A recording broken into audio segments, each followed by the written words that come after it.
First Contact's Folly. High Admiral Zextal of the Xeraxian Empire stood motionless on the bridge of the Eternal Dominion, his four eyes fixed on the holographic display of the unremarkable yellow star and its third planet. This was supposed to be a routine expansion mission: identify primitive civilizations, establish dominance, and add another system to the Empire's growing collection. Instead, the Admiral found himself facing what his science officer had dubbed the most confounding contradiction in galactic history. "Play the surface scan analysis again," he commanded, his secondary throat sacs pulsing with irritation. The holographic display shifted, showing a patchwork of human civilization across the planet's surface. In one region, primitive combustion engines moved people across crude roads made of fossilized hydrocarbons. In another, magnetic levitation trains whispered between cities at near-sonic speeds. Some humans still burned organic matter for heat, while others harnessed fusion power. Primitive radio waves cluttered the atmosphere alongside quantum-entangled communications. "It makes no sense," muttered Chief Scientist Valera, her tentacles twisting in agitation. "By all established models of technological progression, this is impossible. No species advances to new technology without abandoning the old. It defies the fundamental laws of societal evolution." The Admiral's upper eyes narrowed while his lower pair focused on a new data stream. "What about their defensive capabilities?" "That's equally puzzling, sir," Valera responded, bringing up a new display. "They maintain armies using projectile weapons, literally throwing small pieces of metal with chemical propellants. But we've also detected energy signatures suggesting they might have some form of advanced shielding technology, though that seems unlikely given their otherwise primitive state." Zextal felt a headache forming in all three of his brains. The Xeraxian Empire had encountered and conquered hundreds of civilizations over its 10,000-year history. Each one followed a predictable pattern of technological advancement. You didn't find quantum computing alongside mechanical calculators or antimatter drives sharing spaceports with chemical rockets. It wasn't just unlikely, it was supposed to be impossible. "Perhaps they are simply collecting antiquated technology," suggested his tactical officer, Krovan. "Some species do preserve historical artifacts." "No," Valera interjected. "These are active, functioning systems in daily use. They're manufacturing new versions of centuries-old technology alongside cutting-edge innovations. It's as if they never got the message that they're supposed to abandon old technology when they develop something better." The Admiral made a decision. The Empire's protocol for first contact was clear: demonstrate overwhelming technological superiority, demand submission, and accept surrender. With their apparent technological confusion, these humans would likely be an easy conquest. "Prepare the first contact package," he ordered. "Standard display of force. Target their largest military installation with the plasma cannon. Minimal power, just enough to demonstrate our capabilities." The bridge crew efficiently carry out their orders, targeting a human military base in a region they called Nevada. The plasma cannon powered up, its angry red beam lancing down through the atmosphere. What happened next would be debated in Xeraxian military academies for centuries to come. The beam simply vanished, not deflected, not absorbed in a shield flash, just gone as if it had never existed. More puzzling still were the humans' reactions. The base's primitive radar systems tracked the Eternal Dominion's position, but the humans appeared to simply log the incident and continue their normal activities. No panic, no emergency broadcasts, not even an attempt at communication. "Impossible," Krovan whispered. "No primitive civilization has quantum nullification fields. They barely have functional satellites." Admiral Zextal felt his headache intensify. "Launch a probe. Full spectrum analysis. I want to know everything about their defensive capabilities." The probe never reached the surface. It simply ceased transmission at the same altitude where their weapon had failed. The humans, meanwhile, appeared to be conducting some sort of recreational aircraft show in the vicinity, completely ignoring the alien vessel attempting to study them. After 3 days of increasingly frustrated observation, Admiral Zextol was forced to make the most humiliating decision of his career. He ordered a retreat. His final report to the Imperial Command was brief. Species designation: human. Threat level: unknown. Technological level: indeterminate. Recommended action: additional study required before engagement. What he didn't include in the report was his personal observation, recorded only in his private log. The humans are either the most brilliant or most insane species we've ever encountered. They seem to have mastered the art of appearing primitively chaotic, while possessing capabilities we can barely comprehend. More disturbing still, they appear to have perfected something no other species has managed: the ability to simply ignore that which they do not wish to acknowledge. The implications of this are unsettling. As the Eternal Dominion jumped to hyperspace, a junior analyst in that Nevada base filed her report on the day's unusual sensor readings. Under additional notes, she wrote, "Unknown aerial phenomenon exhibited characteristics similar to Event 47B. Recommended action: continue monitoring. Priority level: low. Note: please check if this conflicts with next week's airshow schedule." The report was filed, tagged, and quietly added to a growing database of similar incidents. Humanity continued about its business, blissfully maintaining its appearance of technological chaos, while harboring capabilities that would eventually shake the foundations of galactic society.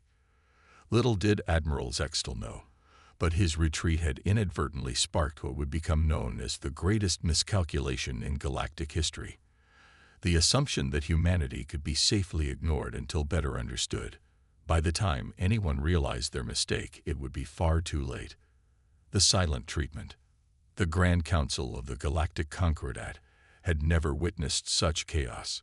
Representatives from 17 different spacefaring civilizations all demanded to speak at once, their various appendages, tentacles, and sensory organs gesturing in agitation.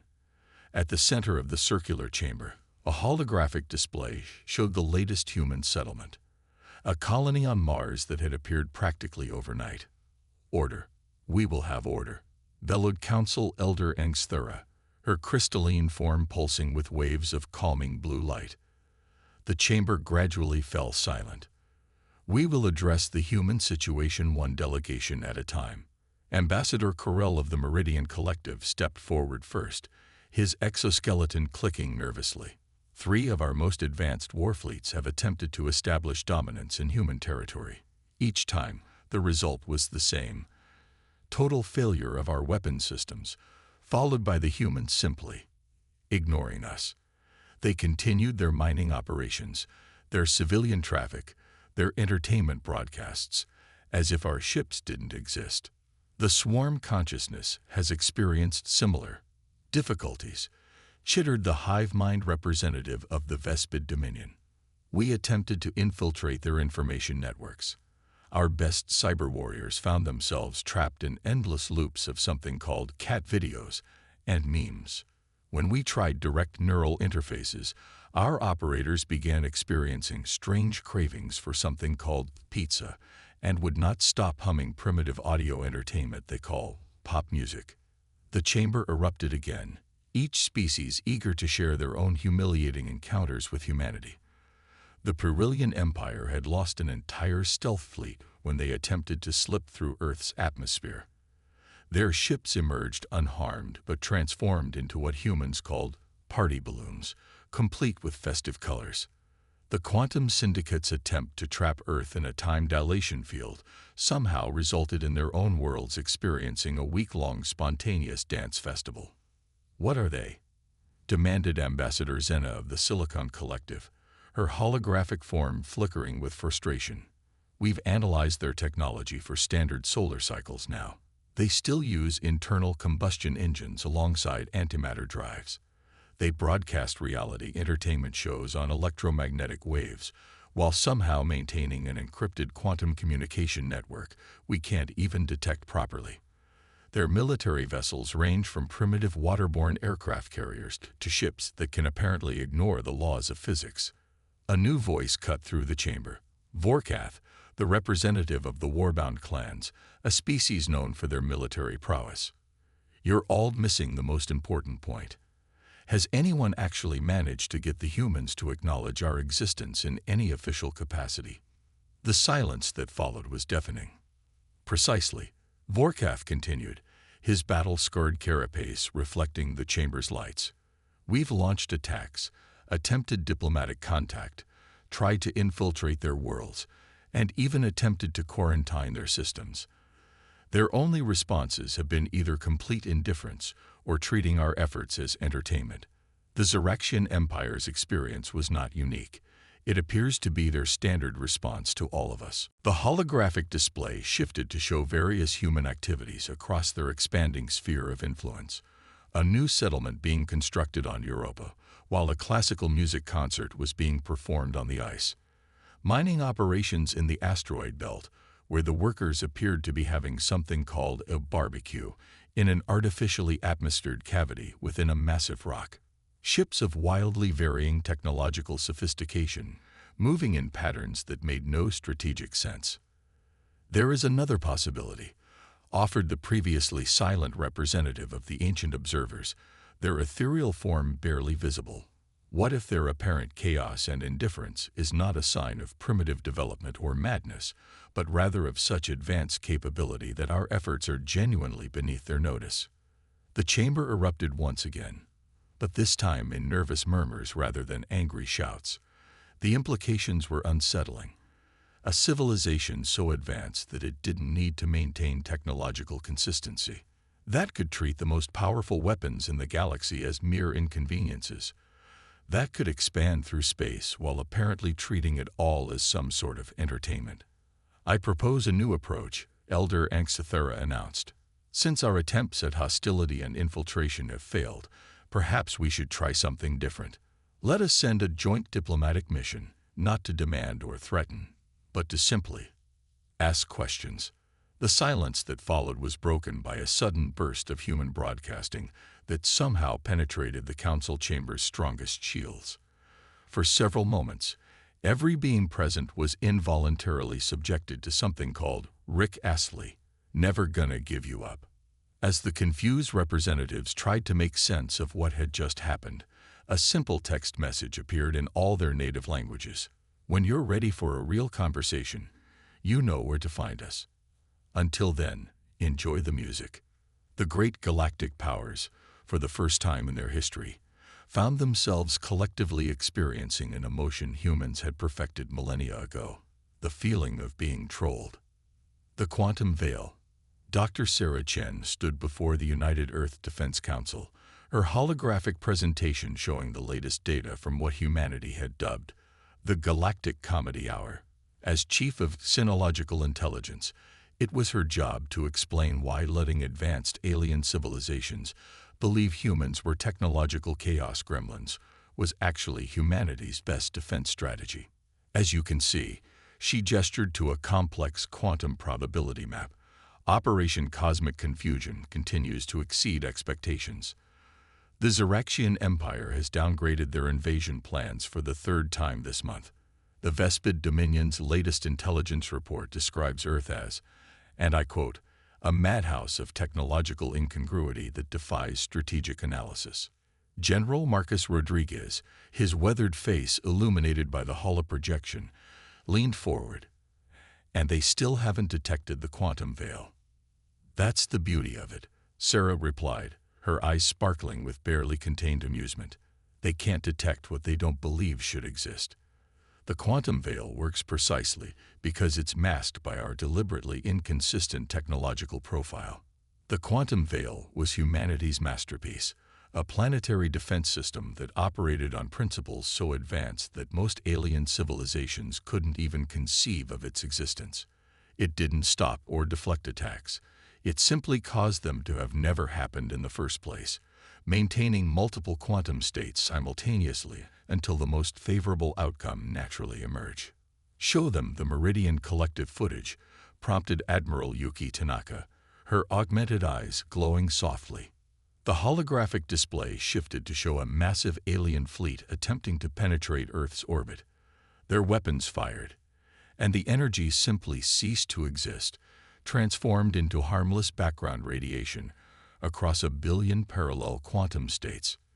Meanwhile, on Earth's surface, a Renaissance fair was in full swing next to a quantum computing facility, and a horse-drawn carriage shared the road with a gravity-defying maglev train. The genius, Sarah continued, is that we've turned our greatest historical trait, our inability to uniformly advance as a species, into our greatest defense. While other civilizations discard old technology as they advance, we keep everything. We maintain every technological level simultaneously, making it impossible for them to accurately assess our true capabilities. Council member Dr. James Okonjo, looking up from his ancient paper notebook where he took notes despite having a neural implant, raised his hand. And the psychological impact. Devastating. Sarah grinned. Their strategic AI systems crash trying to analyze societies that simultaneously use fusion reactors and wood-burning stoves.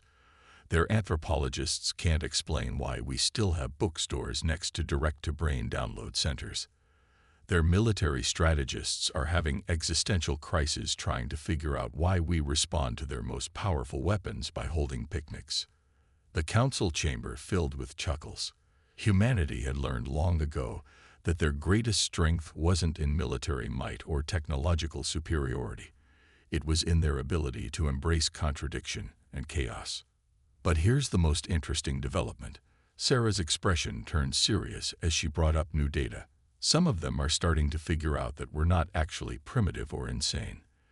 The ancient observers, in particular, have begun to theorize that our technological inconsistency might be deliberate. "Is this a problem?" asked General Rodriguez. "Actually, it's exactly what we were hoping for," Sarah replied. Phase 2 of Operation Cosmic Confusion was always about waiting for them to realize that we're not ignoring them because we're primitive. We're ignoring them because their current approach to interstellar relations is, frankly, beneath us. The holographic display showed various alien reactions to human activities. A Ziraxian science vessel frantically trying to understand how a human colony could have both antimatter power plants and wind farms. A Vespid probe attempting to analyze a human entertainment broadcast and getting stuck in an infinite loop trying to understand why humans found cats knocking things off tables so amusing. The quantum veil doesn't just protect us, Sarah explained. It's teaching them. Every time they try to attack and find their weapons transformed into harmless energy, every time they attempt to spy on us and end up with their systems full of human memes, they're learning that their traditional approaches to interstellar relations are obsolete. Admiral Tanaka nodded thoughtfully. And how close are they to being ready for real contact? Sarah's display shifted to show the recent Galactic Council meeting that humans had accidentally rickrolled. They're finally asking the right questions. Instead of how do we conquer them, they're starting to ask, what are they trying to tell us? And what are we trying to tell them? Asked Dr. Okonjo, still writing in his paper notebook. Sarah's smile widened. That any civilization advanced enough to achieve interstellar travel should be advanced enough to move beyond conquest and dominance. That true power lies not in forcing others to submit, but in being so capable that submission becomes irrelevant. And most importantly, she paused, bringing up images of human children playing in a park while quantum computers calculated parallel universe probabilities in the background, that embracing contradiction, maintaining connection to your past while advancing into the future, and occasionally confusing the hell out of everyone around you can be incredibly effective strategies for both survival and growth. The council chamber erupted in laughter as another alien probe encountered the quantum veil and, instead of being destroyed, found itself transformed into a floating disco ball that now orbited Earth, playing Earth's greatest hits from the 1970s. The message to the galaxy was clear. Humanity wasn't just ready for interstellar society. They were waiting for the rest of the galaxy to catch up to their level of civilizational maturity. And they were having an enormous amount of fun while they waited. The Galactic Embassy complex on Luno was perhaps the most bewildering diplomatic facility ever constructed in the history of interstellar relations. Built specifically to host the first official diplomatic contacts with various alien civilizations, its design perfectly embodied humanity's commitment to technological chaos as an art form. Ambassador Helena Rodriguez tried not to smile as she watched the Xeraxian delegation attempt to make sense of their surroundings. The anti-gravity reception hall featured both holographic displays and oil paintings. Quantum-encrypted communications terminals sat next to vintage typewriters. A traditional Japanese tea ceremony was being conducted in one corner, while in another, diplomats used direct neural interfaces to exchange cultural data packages. "Welcome to Luna Diplomatic Center," Helena addressed the increasingly confused aliens. "Would you prefer to conduct our meeting in the virtual reality suite, the Victorian-style garden dome, or perhaps our quantum entanglement meditation chamber?" High Emissary Zextal, a descendant of the admiral who first encountered humanity, tried to maintain his composure. Perhaps somewhere less contradictory. "Oh, I'm afraid that's not possible," Helena replied cheerfully. Embracing contradiction is a fundamental human diplomatic principle. But if it helps, we can start with something simple. Would you like some tea? We have both quantum-aged varieties that exist in multiple temporal states simultaneously, and some lovely Earl Grey made the old-fashioned way. The Xeraxian delegation's collective confusion was interrupted by the arrival of the Vespid representatives, their insectoid forms gleaming under the mixture of plasmolights and traditional chandeliers. They had barely begun their formal greetings when the Silicon Collective's holographic envoys materialized, followed by the crystalline forms of the ancient observers. "Perfect timing," Helena announced. "We can begin the first multi-species diplomatic dialogue. But first, a small demonstration of human hospitality."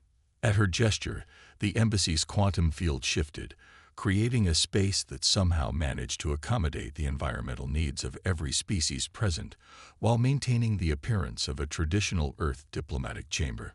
The Vespid representatives found themselves in an atmosphere perfectly calibrated for their biology, while the Silicon Collective's holograms gained partial physicality through quantum field manipulation. "How?" began Zextal, his four eyes blinking in succession. "That's usually the first question," Helena smiled. "But perhaps we should address why you're all really here. You've finally realized that humanity's apparent technological chaos isn't a sign of primitiveness or madness, but rather an indication of capabilities beyond your current understanding." The ancient observer's representative, their crystalline form pulsing with interest, spoke first. "Your species maintains multiple levels of technology simultaneously, not because you must, but because you choose to. Your quantum veil defense system doesn't just protect you. It teaches. Every hostile action transformed into harmless energy, every attempt at surveillance redirected into cultural exchange." "Precisely," Helena nodded. "We discovered long ago that true advancement doesn't mean abandoning the past. Each level of technology, each stage of development, has its own value. We use quantum computing not because mechanical calculators are inferior, but because both have their place. We maintain fusion reactors alongside wind farms because diversity of approach is itself a form of strength."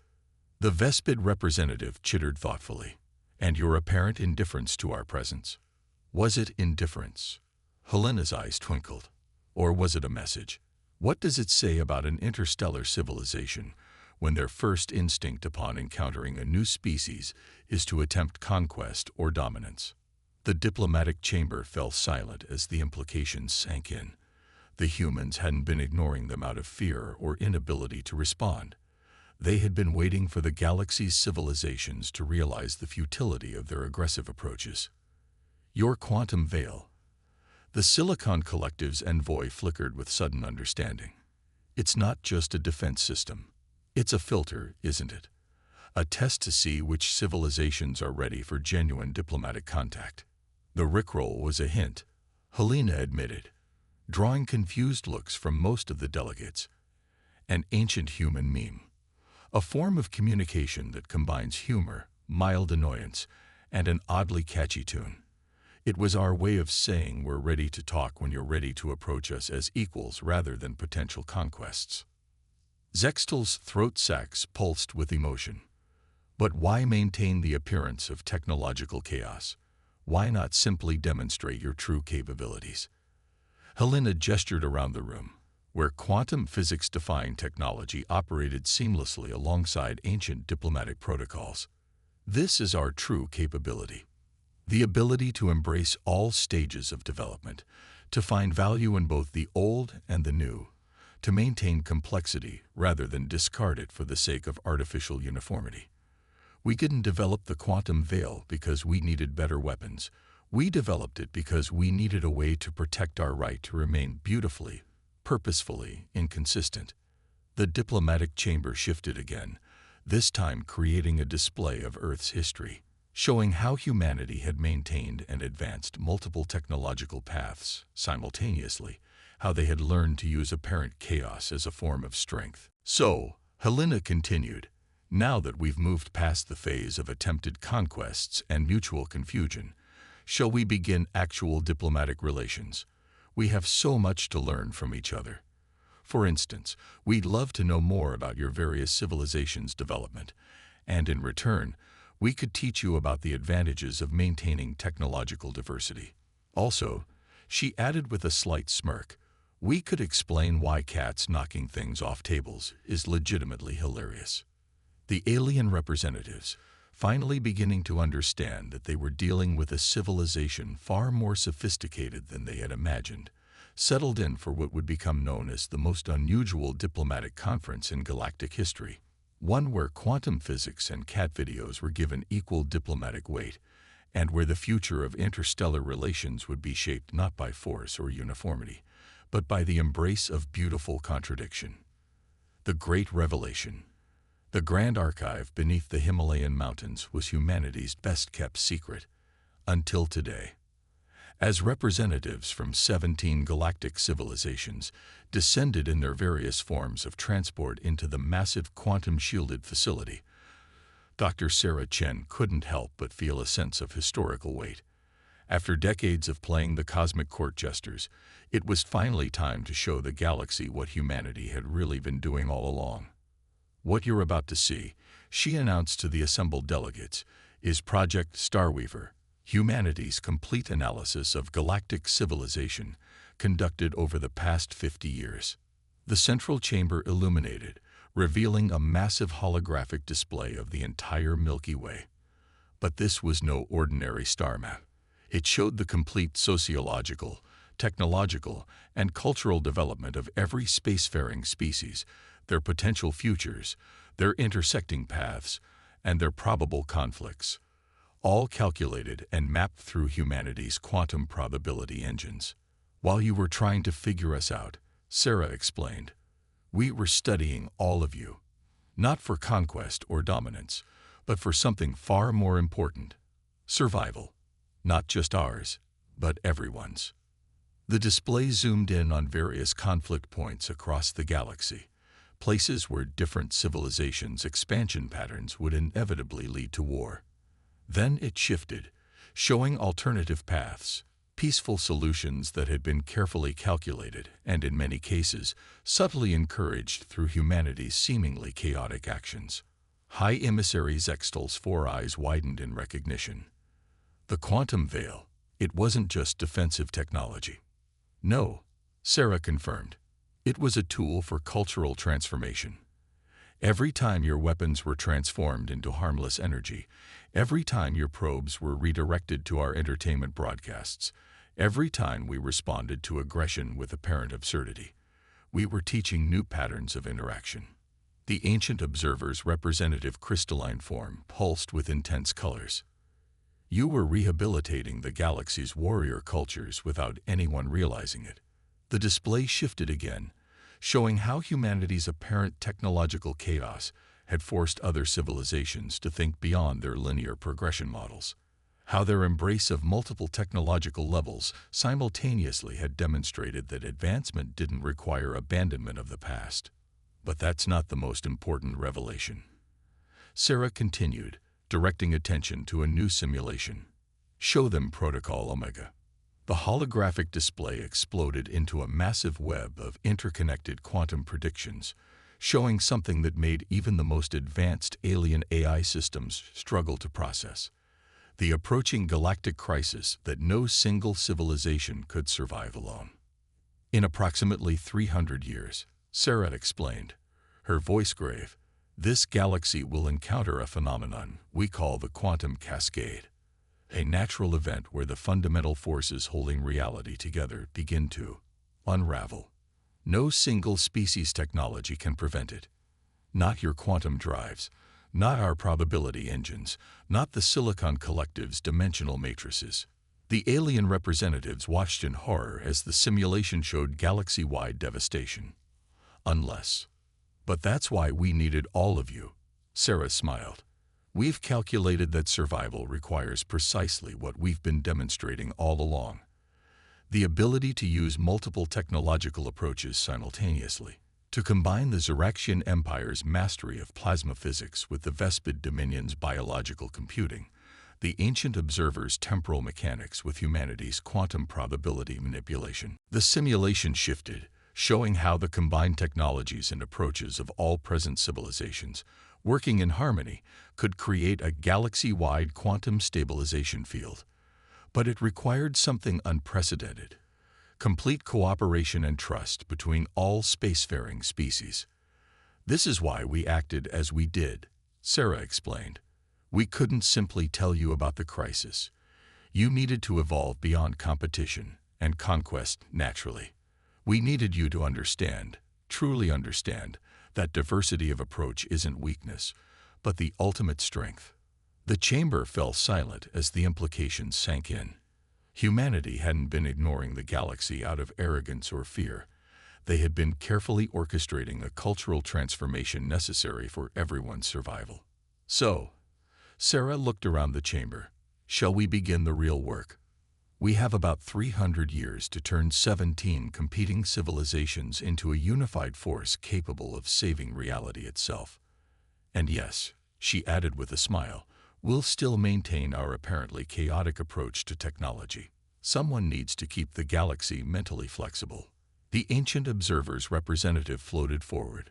All this time, while we thought we were studying you, you were part of the greatest diplomatic and social engineering project in galactic history. Sarah completed the thought. Because in the end, the only way to save everyone was to help everyone grow beyond their limitations. And sometimes, the best teachers are the ones who appear to be complete chaos gremlins. As the delegates began to process this revelation, a small quantum fluctuation caused a cat video to play briefly in the background.